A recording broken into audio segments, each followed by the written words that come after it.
Hi audience, good morning. This is Sherry. I am a reporter from EventBlock. So come with me today. I am here at 2018 Silicon Valley Innovation and Entrepreneurship Fair. So let's take a look at our distinguished guest here. Hello. Oh, good. It works. It is a great honor to be here. Thank you so much for having me, SVIEF. You guys have been really instrumental in bringing Chinese investors here, bringing U.S. investors to China, bringing entrepreneurs globally. SVIEF is a really great organization. And I think now you are needed more than ever because of this weird trade war that's going on between the U.S. and China. I mean, I kind of predicted that it would happen about 20 years ago, but I keep thinking, why are we doing this? We are so much better off, both of us, both countries are so much better off if we just open the borders and let all of the information flow back and forth, let the products flow back and forth. Both countries will be so much wealthier. You know, I was actually the first Silicon Valley in venture investor to invest in Chinese companies. And it was great because I was all alone then, and we backed Baidu and Focus Media and Kongjong and Yipei, some multi-billion-dollar unicorns. And I was the biggest proponent of investing in China, and I was saying, go invest in China. And all of a sudden, I'm trapped because I've got a lot of investments in China. I cannot get my money out of China. So what's that about? So I can't get my money out, so I can't put money back in. So we've frozen all investment into entrepreneurs in China. So if you're a Chinese entrepreneur, you got to come here to get Draper Associates money. I want to be able to invest in China again. Please tell President Xi that we need to be able to freely invest in China and get our money out. And all of these weird regulations and currency controls, they're just killing both countries. I don't know. I'll see if we can talk to Trump. You see if you can talk to Xi. Let's see if we can make this happen. Anyway, so the other people I want to thank is Otter. This is great. Sam Leong, here he is. He created the software that's building this, and I backed him before. And now I backed him again with Otter, and somehow he got the SVIEF guys to use the system. But by the way, I use it with every one of my meetings. So, either you should say, ooh, I've got to watch what I say in these meetings, or just say, hey, this is great. Everything I say, he'll go back and he'll reread and he'll look it over. But this is an amazing software package. So with that, let's go on to Bitcoin and all the associated technologies around Bitcoin. This world has completely opened up. We have all these things that have happened from the internet, where communications and information and gaming and all those industries have been transformed, and geographic borders fell. And so those were big industries. Those were all big industries, and we benefited from all those clever entrepreneurs who created great businesses around that new technology, around the internet. Well, I believe that now we have something bigger than the internet. Bitcoin and all the associated technologies with Bitcoin, I believe, are going to transform industries that are far larger than communications and information and gaming and entertainment. We're going to transform finance and commerce and insurance and healthcare. And I believe that we're going to transform government. And here's my thinking.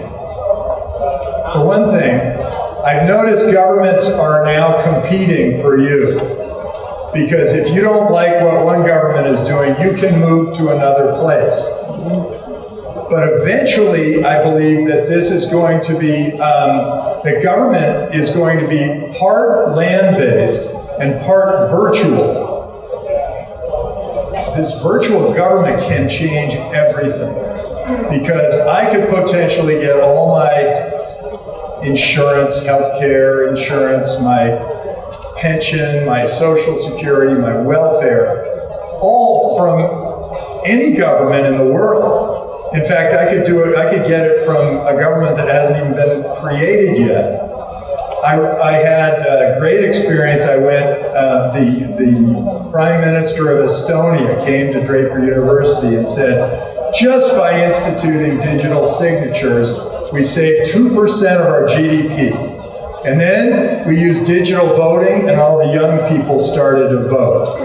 And then we used digital identity, and the crime rate went down, and the business climate went up. And then he said, and now I'm going to make you the third virtual resident of Estonia. So he gives me a card, and he says, you are now the third virtual resident of Estonia. And I said, well, what can I do? And he said, well, you can set up a bank account, you can buy real estate anywhere in the EU, and you don't have to set foot in Estonia. And it got me thinking, wow, governments are going to have to compete for that virtual part of governance. And now they have an amazing tool to do it. Think about this. We now have Bitcoin, which is truly remarkable. It's not tied to any government source. It's untethered. I can take down my Bitcoin in any place, anywhere around the world, and so it has decentralized people, so that they are not really tied to one place or another. Now the Chinese government said, no Bitcoin, it's illegal. And as a response, the Japanese government said, Bitcoin is now a national currency for Japan. So what happens? All those Bitcoin entrepreneurs, all of that brilliance and brains from China is going to go and flow out of China, and they're going to go to places like Japan. In fact, Binance created $1 billion company in China, and then the Chinese government made what they do illegal, and so they moved. They moved to Singapore. And the Singapore government started to add more and more regulations, so they moved to Malta. And this is an enormous business. I mean, it is a $10 billion business. And multi-tens of billions of dollars go through that exchange. So governments kind of have to wake up. They are in competition for you, for the entrepreneurs and the capital and the deregulation of the world. They want you. And it's interesting, I go around and meet with the Prime Minister of Kazakhstan. He says, oh, wait, what's that guy in Estonia doing? I want to do that too. Malaysia, same thing. They're going to create a virtual government. So we're in one of these amazing times now, where some governments are going, yes, we want you, we need all of that new technological activity to come to us. And some are saying, I gotta push this away because I want to control you with my currency. And I think the winners of this are going to be the governments who say, I want to open this up so that you can use fiat currency. And they're going to have to sacrifice in some small way their own currency. And I think Bitcoin will potentially be at least one of the major currencies of the world. And that's an $86 trillion market today. So that's going to be a big deal. So now I'm going to give you kind of a fun idea about what all these technologies might mean to a big industry. Healthcare. Okay, imagine this. You take control of your own data. And then you say, okay, I'm going to put my healthcare records in there, I'm going to put my blood test results, I'm going to put my genetic history, I'm going to put my Fitbit results, I'm going to put my what I had for breakfast, I'm going to put where I've traveled, who I've met. All of that information is now going into this one place. Well, there's no way that any doctor in the world can have as much information as the cloud does once you put all that information into the cloud. So if you and I both have a headache, both of our doctors would just say, take 2 aspirin, call me in the morning, everything's fine. But the cloud might recognize that I've been in Fire Island and I got a tick bite. And the right diagnosis for me is that I might have Lyme disease and I should be taking antibiotics. Multiply this by this 8 billion people on the planet and all the data from all their experiences and all their health care and everything they've done, and then put that into an anonymous database and add deep learning to it, and you are going to end up with the best doctor on the planet. And a doctor's job is going to be more of a consultative job, where they say, well, yes, the AI doctor said this, but this is what I think you might want to think about. So healthcare, that changes everything in healthcare. The drug companies aren't going to like this. But as entrepreneurs, there is an enormous multi-trillion-dollar business to go after there. In government, think about this. You can create the perfect bureaucrat in Bitcoin, on the blockchain, with a smart contract. You basically add a little artificial intelligence, and you have exactly what the bureaucrat is looking to do, which is provide a safe delivery of whatever the regulations and laws are of the country. This is like magic. So we could start thinking about using technology to make government much, much less expensive.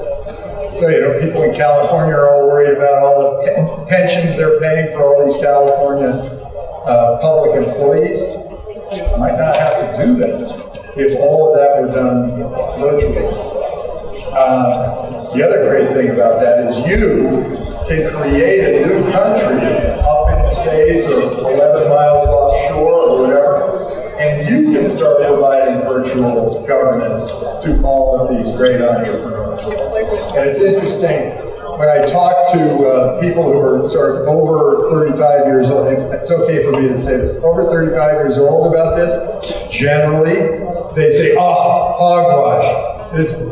Governments are always going to be fiefdoms. They'll never be decentralized. They're always going to be us against them. They're always going to be that way. But if you go 35 and younger, they're saying, we are one world. We are one planet. We are all working together to make this planet better for all of us. and we are all going to benefit in an enormous way from the decentralization movement. And that's all available to us now because of these new technologies. So I encourage you, be bold, do extraordinary things. This is one of the most important times in the history of the world. This might be the end of everything, all the wars that we have ever had, whether trade war or physical war. These geographic borders become less and less relevant to us, and as our entrepreneurs continue to make our world better, it's going to be for the whole world. It's not just going to be for one country or another. So with that, I leave you to whoever your next speaker is, but I am so thankful and proud of SVIEF, I before E, that they are holding this conference at this critical and important time. So go out there, do something extraordinary, make the world a better place.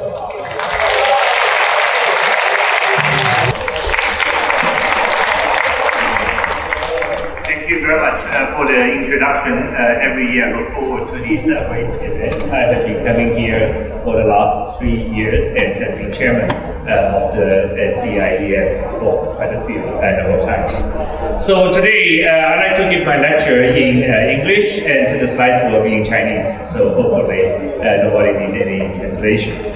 So I'd like to tell you, today presumably all of you come to here, congregate here in Silicon Valley, and you wonder what's the next generation of technology which will shape our future, let's say for the next 20, 30, or even 50 years. So I think we're investing on 3 pillars of information technology, namely quantum computing, AI, and blockchain. So I'd like to use my brief 15 minutes to tell you a little bit about each one of them. So first, I'd like to tell you about scientific discovery made by my group at Stanford University about angel particle, 天使粒子. So we know NT also has deep, it's very interesting and curious in scientific research, but also has profound impact on quantum computing. So it looks like our world is made out of opposites. We have positive number, negative number, credit, debt, yin and yang, and angels and demons. So in the world of fundamental physics, this philosophy of the opposites also have a direct implication. And namely, this great physicist called Dirac predicted that for every particle in the universe, there exists an antiparticle. So this was his remarkable prediction, made in the effort of unifying Einstein's special theory of relativity with quantum mechanics. And in the process of doing so, he predicted the antiparticle, and only 5 years later, the antiparticle of the electron, namely the positron, was discovered in cosmic ray radiations. So this has been one of the greatest predictions in human history ever. So it also has caught the imagination of Hollywood. So many of you have watched the movie or read the book of Da Vinci Code. And there's also a sequel to it, and this is called Angels and Demons. It basically depicts the epic struggle between angels and demons, and comparing that with the annihilation of particle with antiparticle, of the electron with positron, and the tremendous amount of energy that's released when matters are destroyed and convert them completely into energy. And it's due to the particle and antiparticle annihilation process. But human curiosity don't quite stop there. So it looks like it's a universal philosophy, both in the East and the West, the philosophy of the opposites. It has also the analog in the world of physics. For every particle, there exists an antiparticle. But in 1937, more than 81 years ago, a great Italian physicist conjectured there could exist a particle which is its own antiparticle, or particle which does not have an antiparticle.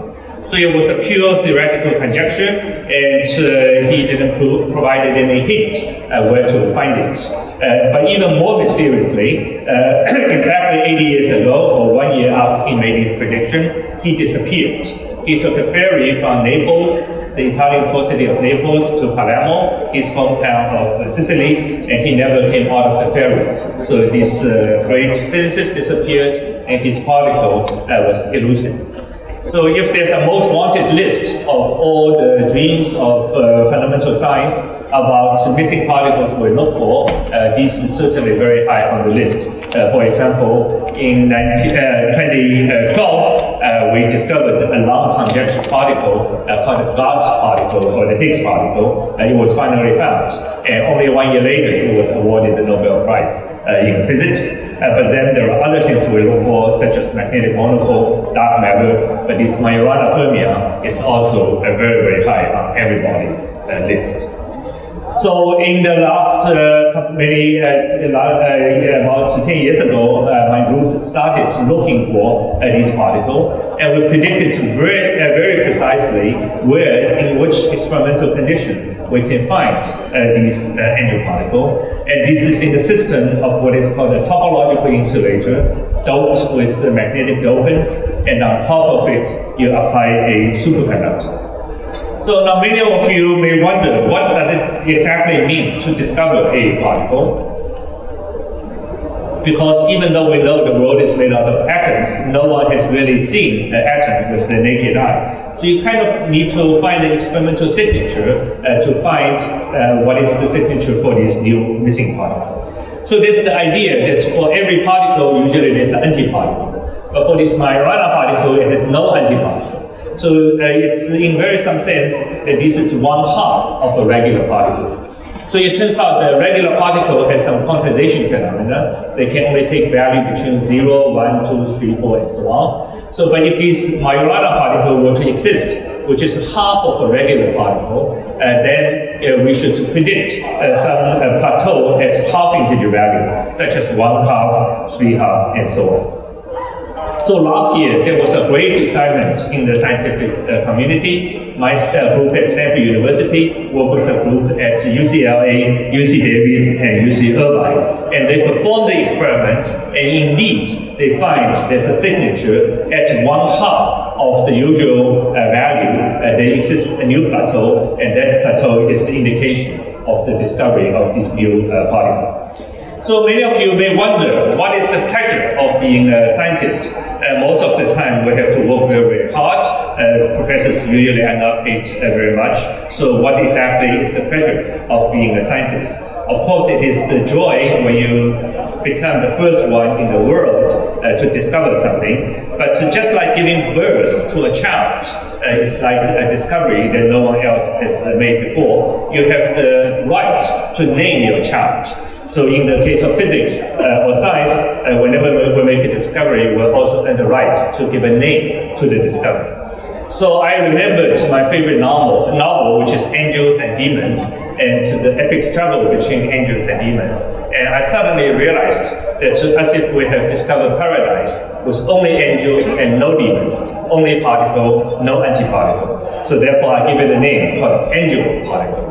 And it was an explosive interest last year about this discovery of angel.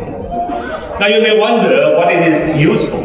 So in computers, it's very easy to multiply two very big numbers to get a number. But sometimes you also like to ask the question whether a number is more like the number 11 or more like the number 15. So what's the difference? 15 is equal to 3 times 5. But 11 cannot be written as a product of two smaller numbers. So this is the problem. So if somebody gives you a very, very large number, it's very hard to tell whether it is more like 11 or more like 15, whether it's divisible by another number or not. And the best way to do it in the classical computer is trying to divide it by all possible smaller integers, and then you can find out. But that takes a very, very, very long time. So then enter the world of quantum physics. In quantum physics, a particle actually can go through two slits at the same time. If I have a classical particle, it only goes to the right or goes to the left. But a quantum particle can go through both slits at the same time. So the quantum world is intrinsically parallel. And therefore, if you use quantum mechanics, you can do this problem very, very quickly because you can enumerate all possibilities at once in parallel. And that helps you to solve this problem very, very fast. So everybody like to build a quantum computer, Google, IBM, Intel, Microsoft, and so on. But I think their approach is a little bit flawed. They're using an approach like building an analog quantum computer, which has a lot of errors and mistakes.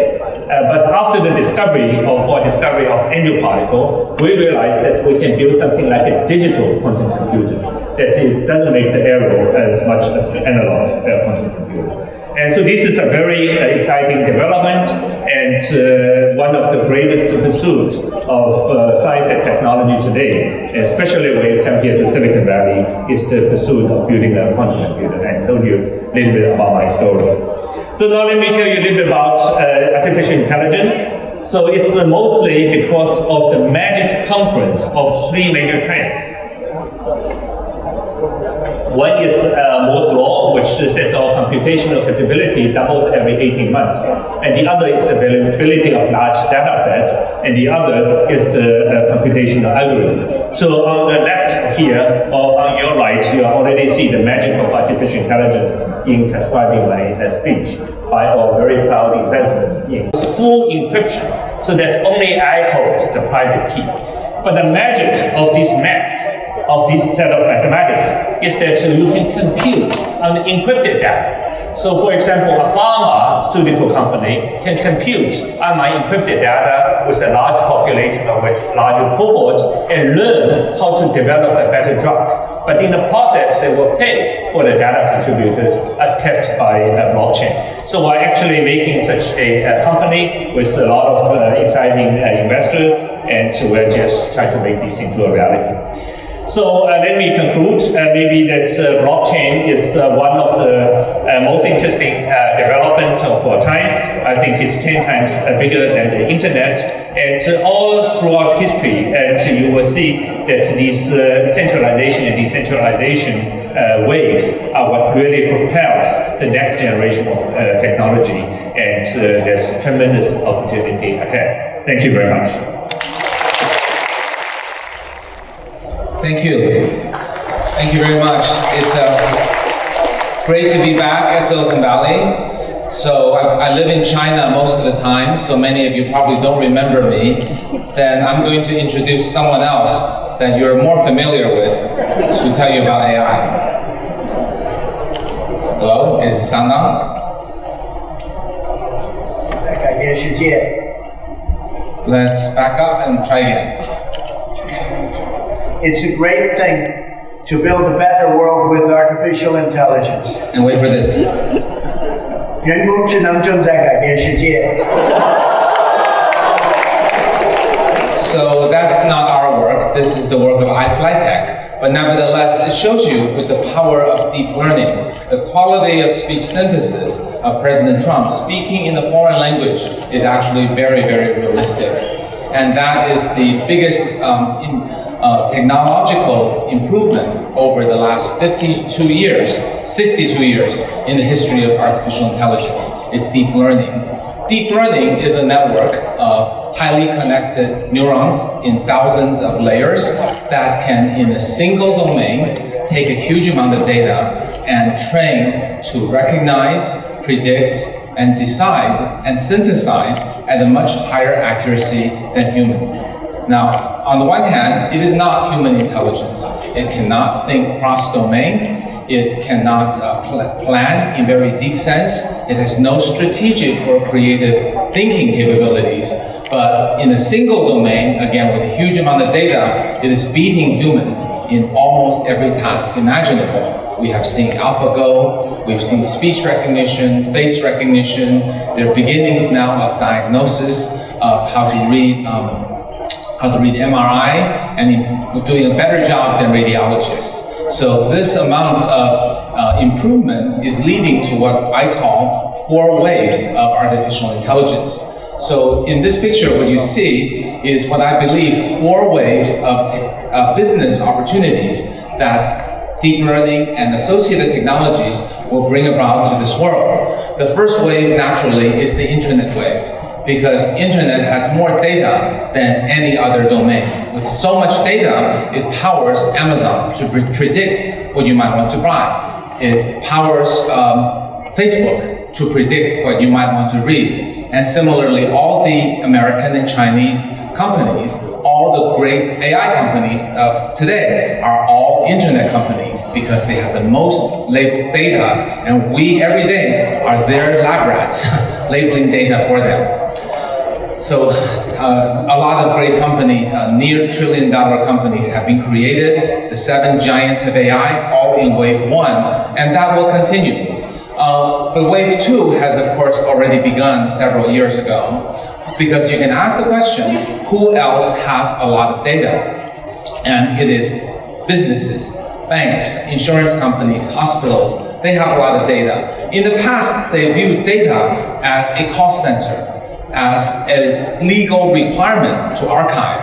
But now data has become a gold mine. So think about a bank that has all the transactions from you, and now it can use that data from you and all the other users to understand how you invest, how to improve your asset allocation to give you a better return, how to sell products to you and make money from you, how to recognize whether a credit card use is legitimate by you or potentially fraudulent, and whether to approve a loan that you would like to apply or that you might default.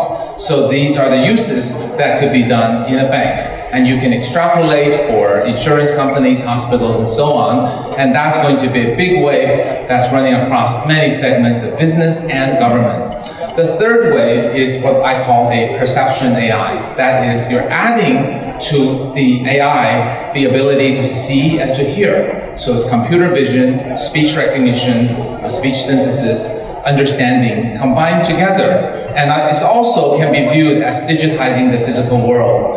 Whereas the first 2 waves are taking big data that's already stored, the third wave is transient data that usually just disappears. But now they're being captured and they're being used to power new usages and applications.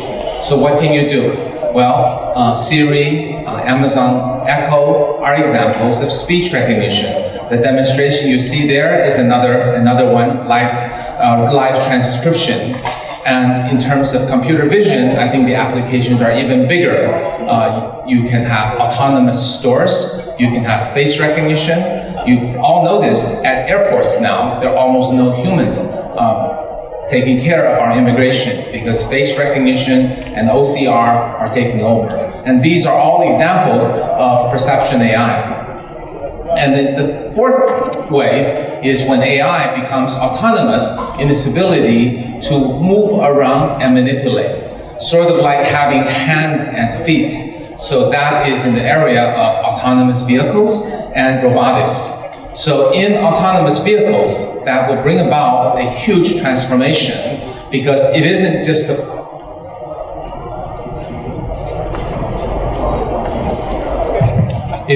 about a button that you press to have the car drive for you, but it's going to be a synthesis of electrical cars, shared economy, and also autonomous driving. So no longer do we have to own cars. Did you know the car you own is the worst investment you've made? 96% of the time it's sitting idle, depreciating. So why would we own cars for that 4% of the time that we drive? But if there were Uber that can come to you in 30 seconds, anytime you need it, and it's actually always has a perfectly courteous driver because it's autonomous, and it has no emissions because it's electrical, and it's perfect route planning. It saves us time, doesn't pollute the air, less traffic congestion. No longer do we need our parking garages, so it's going to bring huge changes to our lives. Furthermore, when autonomous driving, when they collect more data, they will get better and better. When it's first launched, it might be a little bit safer than human, but in 5 years, it will be a lot safer. In 10 years, it will be much, much safer with many, many lives saved. And after that, as cars start to talk to each other, they will be able to do things that humans cannot do. They can transmit to each other and say, I'm going to have a flat tire, get out of my way. Or they might talk to each other and basically miss each other by 1 centimeter, which humans cannot do. And when they get that good, the only danger on the road to human lives is ourselves. And the natural next step is we won't be allowed to drive anymore. Just like you can't ride a horse to an interstate highway, right? It's the same thing. For those of you who love to drive, not to worry, this is probably 30 years away. And when it happens, even today, we can go to a ranch and ride a horse. So there will be something for you at that time. In terms of robotics, there are so many innovations happening. It's moving a little more slowly because it requires mechanical aspects and not just software. But that will definitely come about. We are invested in autonomous robots that move items in a warehouse, that put packages together. We're invested in autonomous robots that deliver to homes and apartments. We've invested in robots that can pick fruits, that can wash dishes, and all of these will come about over time. And the price will come down as volumes increase. For example, the Dishwashing Robots is a company we invested in. Would you like one? You can just throw everything in and it cleans the dishes and puts all the refuse, garbage into these recycling bins, saving you a lot of time. Now you all want it, right? So it's I'll take a check for $300,000 each at the end of the session if you want one. But don't laugh, because if you have a restaurant with 5 people washing dishes, it pays for itself in about a year and a half. So that's how this will begin selling. And of course, over time, it will get better and better, cheaper and cheaper. One day, we can each buy one for our homes for $500. So this kind of robotics and autonomous driving will be the 4th wave. These 4 waves together, I think, will bring about huge changes to our future economy. Perhaps each wave can be 10% more to the global GDP over time. Perhaps it might also take away 10% of our jobs. So to make AI work, we need the following 5 things. You need a lot of data that is tagged within a single domain, a lot of compute power, and some experts to work on it. So AI is not perfect. You can't make it do perfectly unsupervised learning. You can't make it learn on very little data. You can't do AI with very little compute or no data. But once you have these, AI can be applied. So about US and China, who's ahead? I'm first going to answer the question in a very detailed way and then tell you that it actually doesn't matter. So I will try to answer clearly. In research, US is way ahead. These are the top researchers in the US. Not only is US way ahead in research, US has been at the center of every technological revolution in the past 30 years. But something magical has happened in the past 10 years. That is, a gigantic market in China has emerged. And a lot of money, capital investment, went into China, with smart VCs helping smart entrepreneurs build products and companies. And those products actually were so attractive, they brought more Chinese users on the internet. And this loop kept going and going for the last 10 years, taking China from 150 million users to about 800 million users, by far the largest user base in the world. And this loop has created something that we never thought possible, that a system that parallels the Silicon Valley. So today, there are actually 2 separate systems. It is true that Chinese companies began by copycatting a lot of American innovations. And at that time, it's understandable, because when Google was started, US internet penetration was 30%, in China it was 0.2%. So what's a Chinese entrepreneur going to do other than look for inspiration? Now, this is not IP theft, this is just inspiration, okay? But today, China has, because the cycle I described, evolved into a completely different way of entrepreneurship. I don't have the time to go into a lot of details, so I'll give you one example. Whereas in Silicon Valley, it is most respectable to have a light tech company.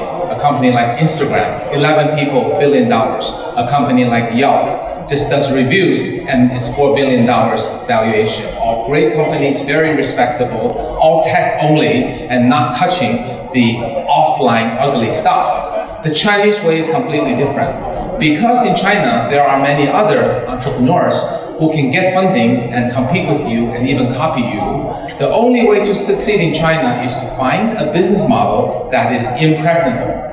In other words, build a business that's uncopyable. So how do you do that? I'll give you an example. I mentioned Yelp. Let's look at Meituan. Meituan is a company that just went public, and they dare to change the way Chinese people eat.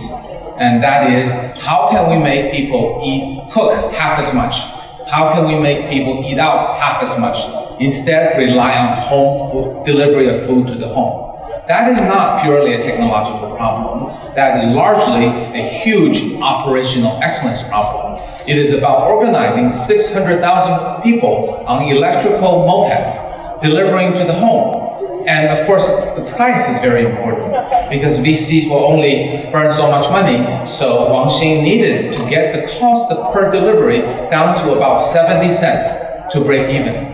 That sounds almost impossible to people in the US, but even accounting for urban density and wage differences, even if you say it's 4 times, I doubt companies in the US can deliver to each home for $2 or $2.50, right? So how does he get to 70 cents? Well, he hired 600,000 people. He came up with innovative algorithms to motivate them, and he pays them at modest wages with encouragement, sort of the reverse of the surge pricing on Uber, to encourage them to ride when the supply and demand are out of whack. And he found the cheapest way to deliver electrical mopeds, which don't have enough batteries to last very long. So he has to solve that problem for them.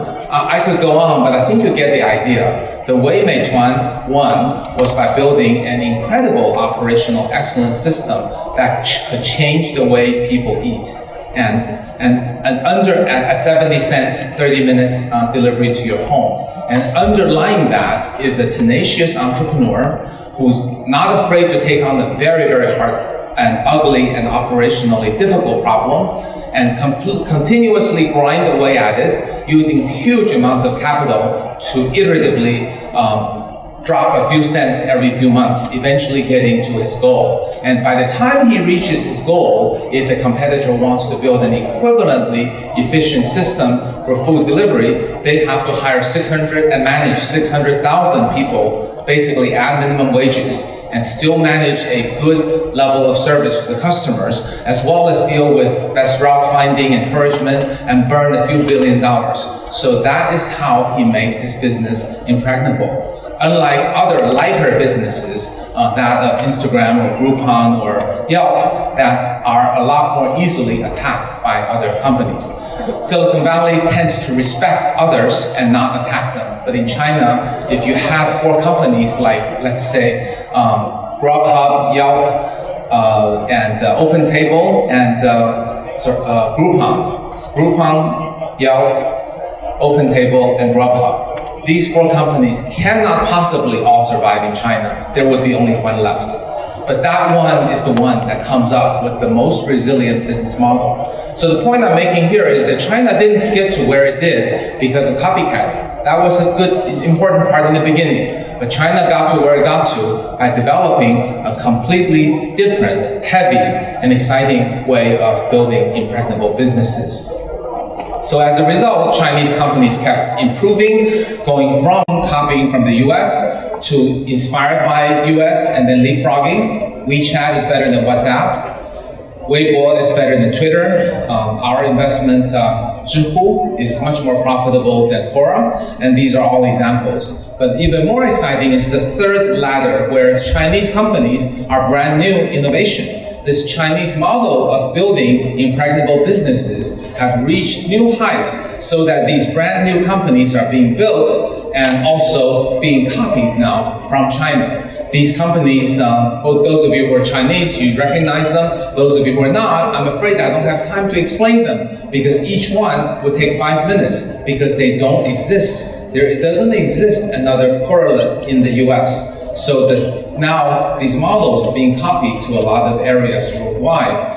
And the reason that Meituan was successful, and Didi and many other companies, is that these entrepreneurs may have begun as copycat, but they didn't copy forever. Copying was just their way of learning, and then they became great entrepreneurs with a Chinese model of entrepreneurship. And that becomes a Chinese advantage in AI, because these are the same entrepreneurs who are going to build AI applications. The third advantage for China to overcome its talent deficit is a large amount of capital invested. Last year, China had 48% of the world's AI investments, and US only 38%. Just in Sinovation Ventures, we have 5 unicorns in AI. These are all pure core AI companies with a total valuation of $21 billion US. So these are examples where China's already used the capital advantage to push forward. And also AI itself, the deep learning was invented 10 years ago. There have been incremental improvements, but there are no other big breakthroughs. So we're at an age where we're no longer thinking about inventing the next deep learning. Of course, that's possible, but today I think we have moved from the early adopter phase, where very few people understood deep learning. So a deep PhD from US has a big advantage. We've reached a new phase that I call widespread application phase, where what matters is the application, the value, and creating the value with great engineers, so that you actually need a business person, a solutions person, to work with the CTO. And when we're in the right-hand phase, it's advantage China, because China has all these entrepreneurs who are battle-proven and who work incredibly hard and who are tenacious about finding opportunities. And that's what matters in the second phase. The fifth advantage is that China has a lot of data. With AI, the more data, the better it works. You can see on the right-hand side, no matter which algorithm you pick, with more data, the model becomes more accurate. So in an age of AI where data is king, if the data is the new oil, then China is the new Saudi Arabia. And this shows you that China leads in data, not only in the number of users by a factor of 3, but in the use of food delivery by a factor of 10, in the case of mobile payment by a factor of 50, shared bicycle rides a factor of 300. You might say, hey, shared bicycle rides, that's not data for AI, but it is. Every time you ride the Mobike, 6 sensors are transmitting all kinds of information so that Mobike extracts 20 terabytes of data every day, and that can be used for AI. So this is all data in a breadth way because there are more users, in a depth way because Chinese people use more online and offline services that have the data captured. And then finally, the sixth advantage, Chinese government. Chinese government assists AI in 3 important ways, and they're different from what you read in the media. Most of Chinese AI was basically built by private capital. The government came in about a year ago, as it says on the left side, with a state council development plan in 2017. That legitimized AI as a national priority. That had the effect of setting the tone. With that document, banking customers are much more open to buying products from our AI companies, and we saw that. But it wasn't injecting money into the industry. The second thing in China is on the right. It's about building infrastructure. I think the Chinese government lets the private enterprise fund and build companies, but there are things private enterprises can't do, such as public infrastructure. Infrastructure equivalent to the electrical grid and to the 5G network. So what is that equivalent in AI? Well, I'll give you a few examples. China is building a new city, Xiong'an, and that will have the size of Chicago, and that will have autonomous vehicle roads built in. Suzhou is building a 2-layer road, 1 layer for autonomous, 1 layer for non. Xiong'an is building a 2-level road from the downtown, 1 level for pedestrians and pets and bicycles, another for vehicles. These will all make autonomous driving safer. Zhejiang province is building new highways with sensors that talk to autonomous vehicles. So these are the kind of advantages that I think Chinese government helps the AI. And the last thing I think is that the Chinese policy in general is what I call techno-utilitarian. That is, when a new technology comes out, let's give it a try. And if it looks good, then keep it going. And then if there are other issues, regulate it. Western governments tend to basically vet all the possibilities and then decide on regulation before the technology goes out. So case in point is how mobile payment took over China in the last 3 years. There are almost no cash and no credit cards in China because the Chinese government permitted Tencent and Alibaba to move forward. In a Western government, they might have been stopped due to lobbying and concerns raised by credit card companies and banks that software companies can't reliably protect their money. A hypothesis proven to be false. Not known, but the Chinese government gave them a chance, and Alibaba and Tencent proved themselves worthy. So where do we stand with China and US?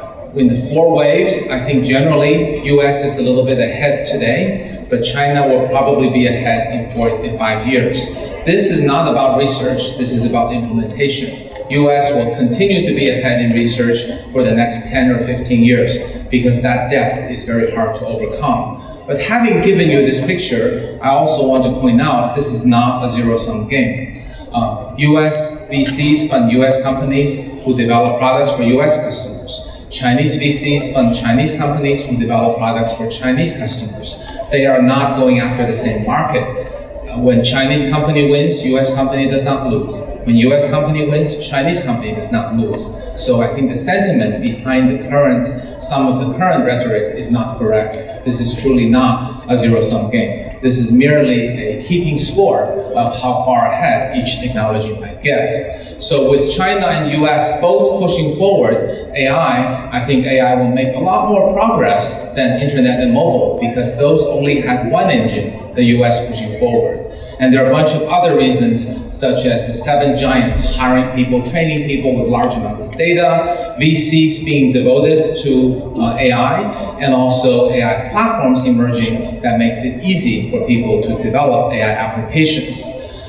PwC estimates by 2030, the whole world's AI industry will add about $15.7 trillion to the global GDP. And if you're not sure how much money that is, that's about today's China GDP plus India GDP. So AI's incremental value is huge. But also AI brings a lot of challenges. In the US, you hear a lot about privacy, security, bias from data. Those are all issues that have to be worked out. AI will also can potentially help a company become very strong because AI reinforces strong companies and monopolies. AI can increase wealth inequality. And finally, AI can potentially lead to job displacement. We talked about how AI can, within one task, do a phenomenal job better than people. Well, how many people really primarily, repeatedly do the same task over and over again? Now, people in this room do not, but if you look across the world, a lot of people are in fact doing jobs that are purely repetitive and routine. And if you look at the jobs from left to right, it is anticipated that jobs on the left will gradually be better done by AI in the next 5, 10, and 15 years. Some jobs are reasonably safe because they're complex and creative, so some of us feel okay. But the AI machinery is moving forward on both blue-collar jobs and white-collar jobs. There's some examples here. There are burger flippers that are replacing humans, burger flipping robots replacing humans. In the middle, you see a pastry shop cashier auto checkout that we funded that's replacing cashiers. On the left, you see a Chinese fast food restaurant that's purely robotic. We also funded that. And if that gets more market share, then McDonald's and KFC will inevitably have to do layoffs. On the right-hand side, you see Citi has issued warning about automation of jobs. And then we all know Facebook, Newsfeed, and Toutiao are getting more eyeballs, which means traditional media may face some squeeze. So the job displacement doesn't just come from one-to-one replacement. It may come from industry-wide disruptions. If so many people are out of jobs, are these enough jobs to have? Can they all be scientists and artists? Of course not. But if we think about what AI cannot do, one is it cannot create, the other is that it doesn't have compassion. It doesn't have the human touch that many jobs require, the service jobs that have a strong, empathetic, compassionate human component. So actually, this graph should be two-dimensional.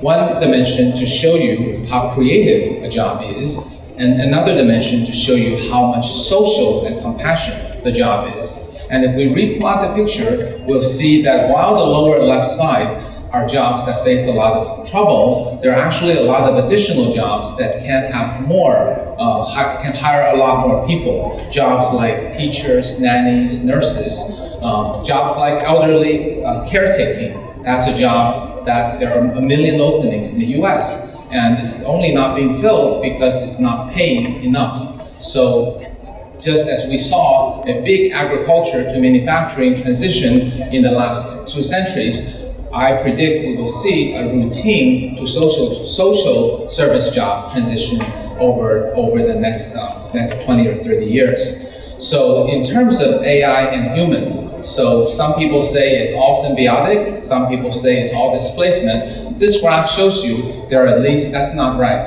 there are at least 4 different outcomes. The lower left side will purely be done by AI. The lower right side will be AI tool to amplify human creativity.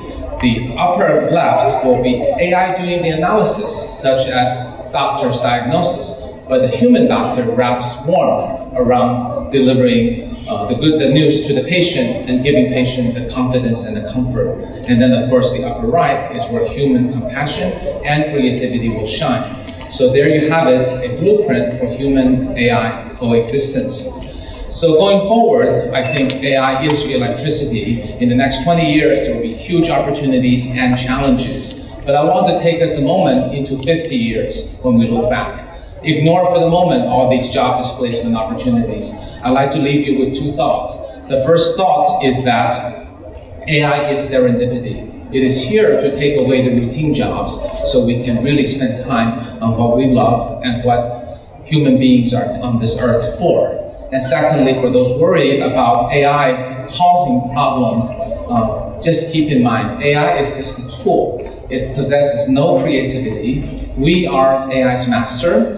We are the ones that have free will. And it's going to be up to us humans who will write the ending to the story of artificial intelligence. Thank you.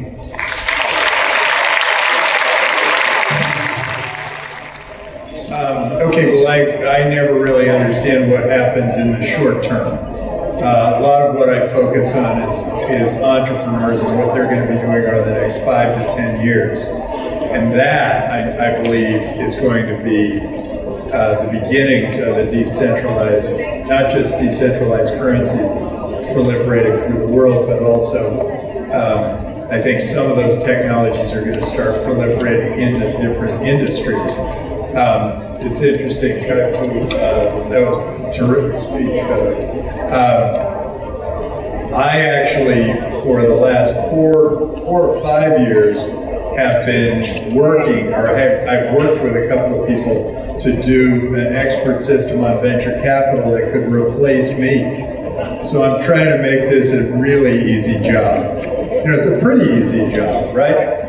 But I want to make it a really easy job. And so I think I will be replaced. And so I don't know where you were going to stick venture capital on that chart, but I think we are replaceable too. I know that AI is changing the way the law works. For instance, with Bitcoin and all the associated technologies, you can now have a perfect ledger and a smart contract. Well, the perfect ledger replaces the accountant, and the smart contract replaces the lawyer. I was thinking of creating a venture firm where a venture fund, a new fund. I was going out to raise a new fund, and I was going to only take Bitcoin and only invest Bitcoin for stock or for coin, and then have all those companies pay their employees and their suppliers with Bitcoin. If I were able, now the lawyers made that almost impossible.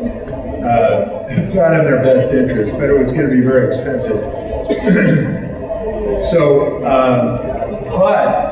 but if it were, I'd be able to do the entire business without an accountant or a lawyer.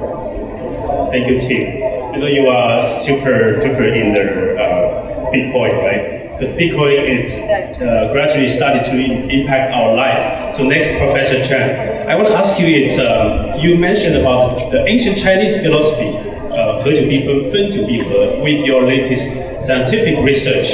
So if you could give us, how could this ancient Chinese philosophy affect your scientific research? Well, I talk about different parts. The ancient Chinese philosophy more applies to the blockchain part, to see the world in this constant oscillation of centralization and decentralization. But when you actually see the Chinese history, the European history, all go through this cycle, but it's a little bit different. The Chinese society goes through this cycle repeatedly. That the next centralization looks not so different from the previous centralization. It's simply another emperor, another dynasty. But when you look at European history, every time going through the cycle, there's a new idea coming out. For example, Roman Empire as the rule of law, and the United States as the Constitution, and so on. So I think that the same thing applies to the networking world. It goes through centralization, decentralization, but every time it's not a simple repetition, but to go into the kind of the next level. And that is what's so exciting. Thank you so much, Professor Chen. Dear Kai-Fu, I know your new book, right, Super AI. So how long have you spent the time to author the book? I wrote the book in about 6 months. Could you give us some more, maybe 20 seconds about how important this book will change our life? Well, every author always thinks his or her book is very important. I wrote the book thinking that as someone who's worked on AI research 38 years ago, I started, and then off and on worked at Apple, Microsoft, Google on AI, and now I invest in AI. I feel like I have a pretty unique perspective on the AI and the opportunities, and also in thinking about the opportunities and looking at our investments. As you said, some of them are taking jobs away. I feel a sense of social responsibility to tell people that as AI advances, job displacement is a serious issue. And I thought very hard about various solutions. I looked at universal basic income. I don't think that's going to work. I don't really know what will work, but I do think generally it's in the direction of creating more empathetic jobs, because there should be a large enough pool of them. If only we would care about them, pay more for them, then that can hopefully lead us to a good ending. That was my thesis for writing the book, to let people know this is coming sooner than you think. It should help change the way parents think about education for their kids, young people think about their jobs, and that was what I wanted to write. And then when I talked to my publisher, he said, well, your book will only sell if you put China in the title. So I decided to add a China component, which was the first half of my talk. So this book, you buy one, get one free. First half is on China, second half is on AI and the future of humanity. I know you published an article on the CNBC. Tim, you want to add something? Well, I was thinking, first of all, that's really efficient, because it took me a year to write my book, which is How to Be the Startup Hero. And by the way, I wrote it on an iPhone in airplanes. Wow. Every time I flew from here to China, I wrote my book. Maybe that's why it took so long. iPhone's slow to Probably need He must be a faster thinker, clearly. But the other thing I was thinking is when you say that they're more what's the word you use for the people? Job displacement. Motive. Empathetic service jobs. I actually think there's something else too, and that is that jobs are going to get more abstracted. So as we've used iPhones, our jobs have changed. We've been able to do more. We've been more flexible. We've been able to accomplish more. Convenience is happening for us. So we all have more time. And I think that's what will happen with all jobs. If you're a taxi driver, you might become a tour guide. or you might move to some other job that sort of helps you might watch the screens for many tasks, but I believe in humans and I believe in their ability to create. And whenever I hear people saying, oh, AI is going to take all our jobs, I think, where's your creativity? I always think, what would you do if AI took your job?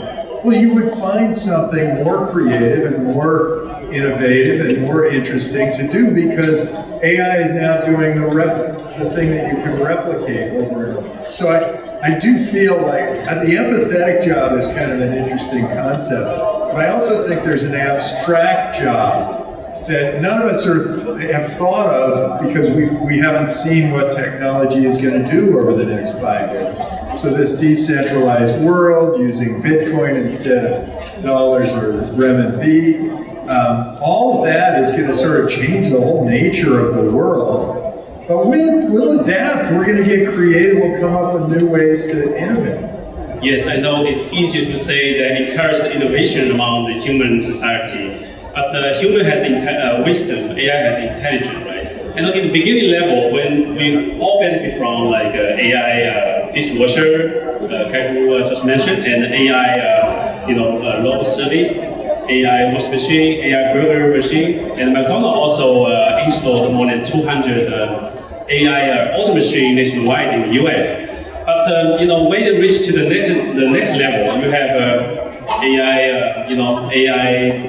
banker, like this kind of thing is replacing a lot of employment in Japan, and we're going to have AI policeman, AI security guard, AI girlfriend, AI, a lot of things, AI maid, housemaid, a lot of things, right? It's in the top. Max, what have you been buying lately? I have been trying to look at the AI burger machine, but the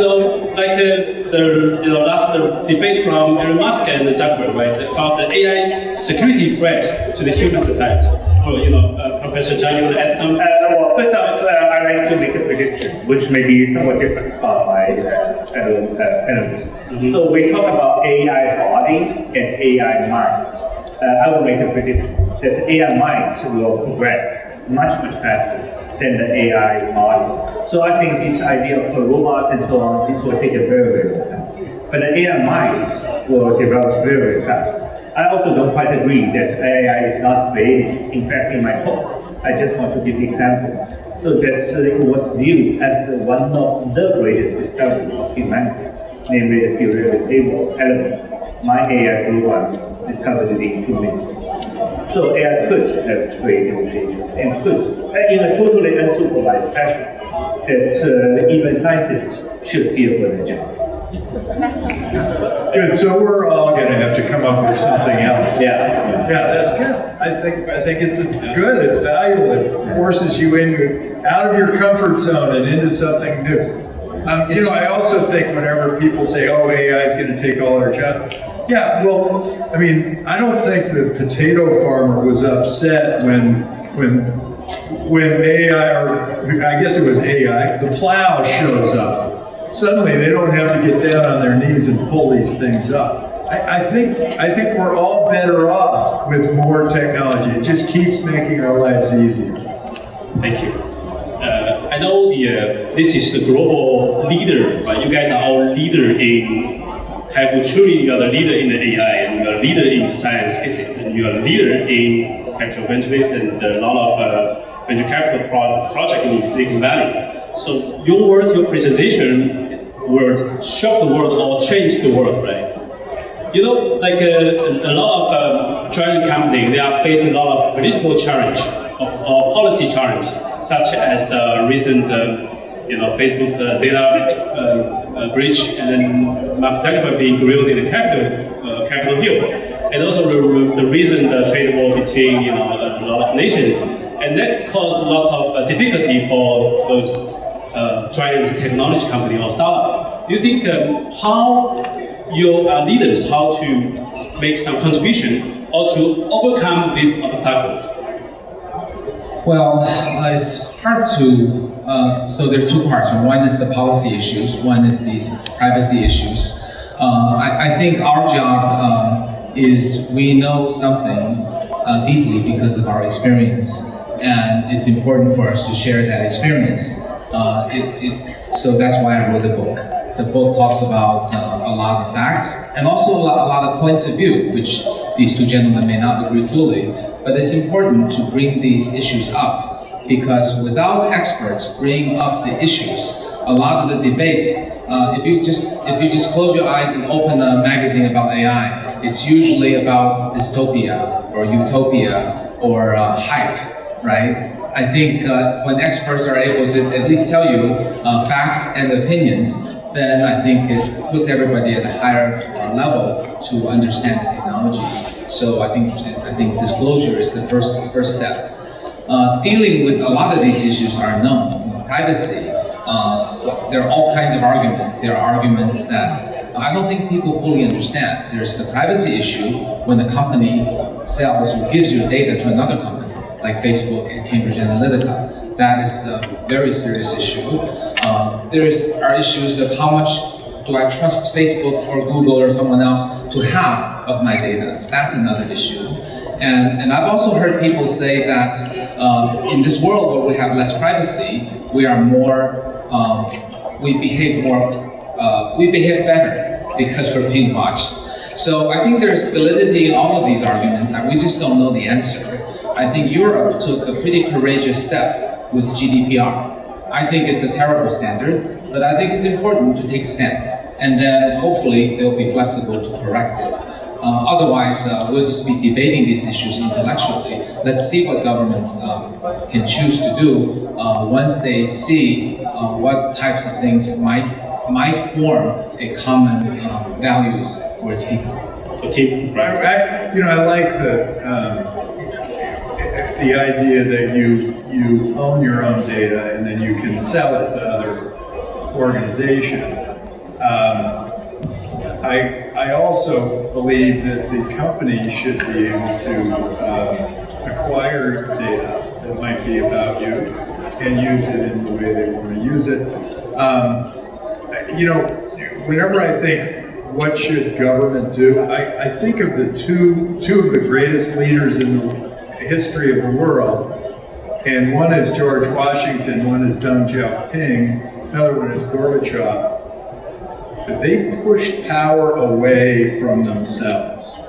I wish our leaders today were doing that. They pushed power away into the hands of people and let the people figure out things more on their own. And if something becomes a big issue with many, many people, and they're saying, oh my gosh, this one group is really manipulating all of us, then okay, then you kind of bring in and do something about it. But I really think the best leaders are the ones that have the softest touch, and they don't have their own ego in the game. They push the power away. Deng Xiaoping pushed the power away. He said, some of us will get rich first.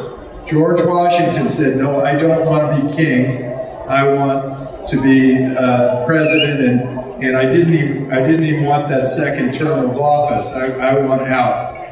And Gorbachev said, hey, look, the West is doing a better job. Socialism doesn't work. Let's take down the wall and let's let them come in. I think, and he sacrificed himself to do it. He knew politically he would fail because of that. So I think that we need to look at our leaders a little bit more critically and say, gee, and you're calling us leaders, we're just trying to encourage people to do the right thing, or do their own thing. That's why you always support the decentralization blockchain. Professor Zhang? Yeah, so I think some of the problems mentioned, we think it's in the jurisdiction of the government, can actually be solved by technology. So we know AI feeds on data, data is the new oil, how to protect data. So you introduce these draconian measures, which I think is not the right thing to do. On the other hand, so the trust issue associated with data can be solved by technology, but even more, I have this model in math with trust. Through math, actually, you can build a trust You can both compute on my data and still not violate anything of my privacy. So this is a remarkable thing that all leaders should know, that there are those tools available, such as zero-knowledge proof, homomorphic encryption, and that this will actually make the data marketplace really functional. Thank you. I know a lot of audience came in because of your name, right? So especially I have a super billionaire sitting next to me. In the past 30 years, the poverty and the riches, the gap has widened, and not narrowed, widened. So, a lot of people, including the audience, they're asking, what is the secret that 1% of population owns more than 90% of wealth, including you? You are part of the 1%, and two of you too. How do you explain that, the gap between, still in some country, like in Sudan and some, South America, some region, they are still unable to reach the internet or, poverty. So, how the technology, innovation can bring the gap, can narrow the gap. So, I think that the politicians and the journalists are getting this wrong. Because somebody who is at the poverty line in the US today has a car, probably 2 televisions, place to live, food on the table, 3 meals a day. That was the richest of people in 1950. That was the absolute richest of people. And those were people in the US. In China, they were sharing, vegetables out of the Chinese hats and going around on bikes. We are all way better off because of all these incredible technologists. Bill Gates, Mark Zuckerberg, Reed Hastings, and in China, Robin Li and from Alibaba, Jack Ma, and all of those. We are so much better off because of them, and I celebrate them. I say they should be extraordinarily wealthy. They should be incredibly rich. They should be able to do extraordinary things because they have done a lot for us. On the other hand, they can only live one life. They can only spend a certain amount of money themselves. So all the rest of it is invested back into society. And I think that politics of envy is dangerous because what it does is it takes down our great leaders. I mean, the politicians are trying to take down Zuckerberg, and then they're trying to take down Travis from Uber, and they should be saying, "You are awesome. You are like a king. You're wonderful. Thank you so much." Every time I get into an Uber, I think, "Way to go! That was amazing." And I think that society does not recognize how important those things were for us. And I look up in the sky and I say, "Thank you, Steve Jobs. This has been an extraordinary experience because of you." And for my iPhone and my iPad and my computer and whatever else. I think society really needs to look at itself and take out something called Schadenfreude, which is where they say that people get a little bit of a thrill by taking someone down a notch. I think we should get the same thrill from lifting people up a notch. Well, thank you, Tim. I think it's set to just today's news. Thank you. Let's give them a big clap. Just latest news that Tesla's Elon Musk just stepped down as a president from Tesla Motor, which is, you just mentioned that. So, Professor Kai-Fu, what do you want to add on to that topic? So I think I partly agree with Tim. I think these people have done great things to the world, but I also think with greater success comes greater responsibilities. So the examples we see, just like in Spider-Man. Spider-Man says, yes, quoting my favorite philosopher. Take Bill Gates, Warren Buffett as examples. I think they set up foundations. and I think they carry a great deal of social responsibility. I particularly like the Larry Fink's letter from about a year ago, where he talked about corporations. Let's not focus on individuals. Corporations should have more responsibilities than economic responsibilities. They're not just responsible to their shareholders, but also to the society. And that he called on corporations to not wait for the government to solve all the problems. I clearly think there are a number of problems coming up. We talked about privacy, security, job losses, and I don't think governments can solve all those problems. And I would hope those who have been fortunate to have become billionaires or multi-billionaires will take that responsibility for themselves and their companies and take a little more time not just to generously share and give back the money, but think about what solutions they can create for their employees who may be becoming displaced, how they can help with the retraining, and how they can give back through investments like Tim said, but also through things that Bill Gates and Warren Buffett are doing. Yeah, I agree with that. When you run a corporation, you are responsible for your shareholders first, your employees, your customers, and the community where you build the business. I don't believe that you have a responsibility to give back the money to society. It will go back into society because you can invest it. You can do whatever you want with it. I feel like, I also feel that that they are providing the most to society through the business they're running. Bill Gates' foundation, I mean, it's interesting, and they've done some interesting things, but he did the most through Microsoft. He made the most impact through Microsoft. If he had just stayed on another 5 or 10 years with Microsoft, he may have done more for society than just giving away a bunch of his money. And I think that some people there's something they don't see. By growing shareholder value, you are also growing, think about this, you and I make a deal. Well, we're both better off. So every time you buy something from Apple or Microsoft or Netflix, you're both better off. So you're creating great value that way. But then all of a sudden you're trying to solve malaria in Africa. You know nothing about malaria in Africa. And you're just sort of, in effect, throwing that money away when that money could be put much better use within that business. So, and like you'll start a nonprofit, it's like, hey, we're going to go drill a well in the Congo. Thank you. Terrific. You go drill a well in the Congo. Google has given all of the Congo the ability to drill a well. All they have to do is look it up. This is how you drill a well. Thank you. Mr. Chen. Yeah, I think I very much agree with Tim. I think throughout history, what has done the greatest in lifting up poverty and improve human well-being is the force of the market. It's the invisible hand of the market. We should help the society through an invisible hand rather than a visible hand.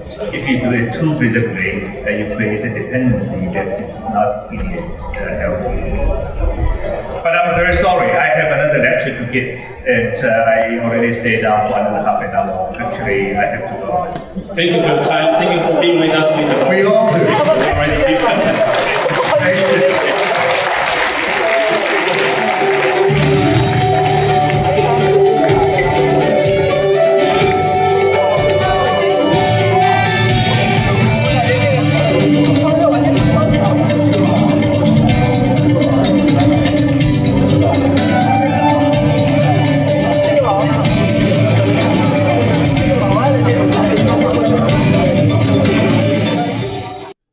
Thank you for taking the time and going the tour with me.